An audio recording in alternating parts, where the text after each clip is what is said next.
Türkiye bu coğrafyanın aslında eski Sovyet coğrafyası denilen ya da Avrasya diyoruz biz. O coğrafyanın en ortasında olan devletlerden bir tanesi.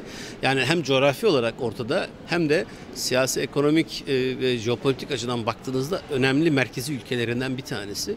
Belki Rusya ile birlikte en çok süreçten etkilenen ve en çok süreci etkileyebilecek iki devletten bir tanesi. Dolayısıyla Türkiye açısından da çok önemli değerlendirmeler olacağını tahmin ediyorum. Bir de son 1-2 yıla baktığınızda dünya siyaseti bir anlamda çok hızlandı ve Türkiye'nin etrafında hızlandı. Yani Türkiye'nin etrafındaki coğrafyalar yeniden çok gündeme geldi. Çatışmalar, kargaşalar vesaire. O nedenle Türkiye açısından da önemli olduğunu düşünüyorum.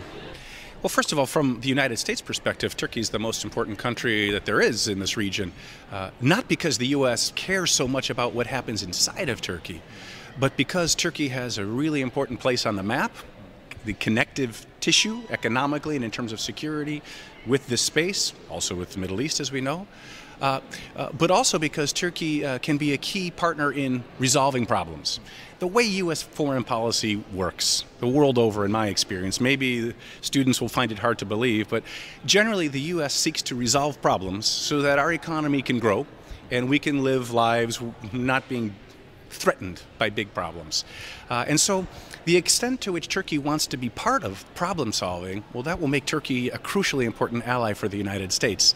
My worry is that sometimes here there's a paranoia about what the U.S. intentions really are. And I got to tell you, as the former man in charge of our relations with Turkey at the White House and the State Department, nobody wants to break Turkey apart. We want a strong, unified Turkey, territorial integrity, strong actor on the international stage, and our partner. Well, on the one hand, for Turkey, this does seem like a bit of a nightmare. We've gone from no problems with neighbours to a lot of neighbours with problems, not just Turkey's own problems with dealing with those neighbours and managing those relationships. At the same time, I do think that there is a chance here for Turkey to rethink itself. I mean, Turkey has a great history as a standalone power, trading power, a great geopolitical entity. Turkey's history is one not just of the centuries of the Ottoman Empire, but of 100 years almost of a Turkish republic that really forged a new role for itself. And look, this will pass as well. We're always in a transition. We're always on an evolutionary process, and I think Turkey actually has an opportunity to shape things differently. I think the important thing is getting rid of ideological baggage, or of getting rid of simple solutions or simple answers to these issues. There's going to be a lot of complexity in these relationships, and Turkey's going to have to find a balance among North and South and East and West, and start building up different bilateral relationships, and then in a larger frame asking itself the question of which larger multinational relationships does it want to be part of. One thing that Turkey really has going for it outside of its old established state institutions is a very vibrant commercial and economic, not just a system but networks and society that ties into civil society. As I said, Turkey is an ancient trading nation. You have some really significant multinational companies. And I think that that's really a kind of a source of the future. The big players on the international stage are not just states or regional trading blocs, they're multinational companies. Turkey has the opportunity to play in that space. Perhaps it isn't going to have the next Apple or Microsoft, but there are other huge multinational corporations. Turkey is a leader in agribusiness and food processing.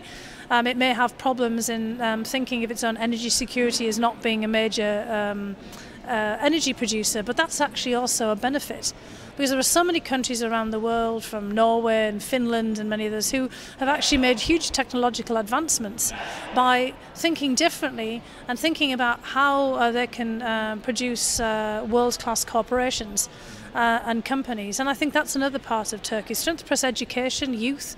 Turkey is still one of the countries with a very vibrant young population that is getting more and more educated. Here we are in Kadir University, one of the great academic institutions. Turkey can attract people from around the world. People in Turkey are learning other languages. That's another secret. I mean, English is just a lingua franca. It's not a language that should be associated with identity. And in the old days, Turkish was also a lingua franca for a vast region.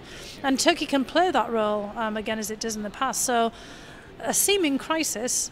But as we're always saying, it's just such a cliche now, there is opportunity there. And I think that Turkey has the capacity to meet these challenges and to find a way of managing them. I mean, in one respect, Istanbul is a very ancient city. People have been and they've gone and they've come back again. It's still there, and Turkey is still here as well. And Turkey will continue to play a role over the next 25 years, irrespective of how everything else changes around it.